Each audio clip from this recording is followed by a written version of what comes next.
Thanks for joining us for this edition of the Asia Business Report on BBC World News. I'm Rico Hizon. Trade ministers gathering in the Indonesian island of Bali are into their second day of tough negotiations. The result could be a deal that revives global trade talks or the end of multilateral trading system. Leaders have been pleading for flexibility from members in order to strike a deal, but India is one country that may not be prepared to do so. And its officials are said to be insisting on maintaining its food subsidy program at all costs.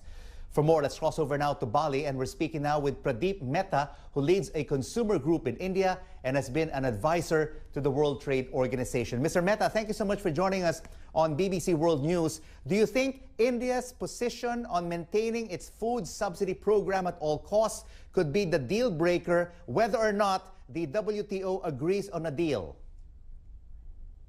I'm not so sure whether that would be the deal breaker, because perhaps India is being made a scapegoat in this negotiations. The food subsidy actually may not violate the agreement on agriculture, and if the government of India has put forward its position, it's because it is a little ambiguous whether the food procurement subsidy would actually violate the agreement on agriculture. So what do you think? Is India being used as a scapegoat?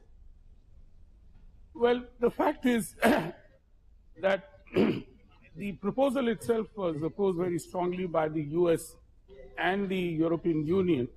And if you look at the global trade scene, is the US interested in a multilateral trade accord? I mean, that is a fundamental question. They're already getting into so many mega regionals. So they've lost appetite for the World Trade Organization, and that could be then perhaps the reason why any deal happening here at Bali seems to be suspect. Do you think that India is willing to meet halfway with the other 158 countries to be able to come forward with a deal in this Bali meetings? I'm sure. I mean, India realizes the value of the multilateral system and would try and make its best. Let's not forget that there is a general election due in India, and the issue of food is an extremely sensitive and emotional issue. And therefore, what the minister is going to do here will actually involve tightrope walking. All right. If you think that India is willing to meet halfway, do you think that at the end of these 4-day talks in Bali, a deal will be forged? I'm not so sure if even India was ready and willing to meet halfway.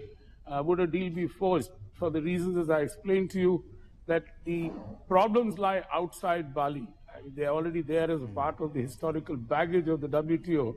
If you look at the July 2008 breakdown, that was the last breakdown, it was more on cotton subsidies and the US unwillingness to help the poor West African nations. And they then made India and China the scapegoat. All right, we'll have to leave it there. Pradeep Mehta joining us from Bali, Indonesia at the WTO meetings.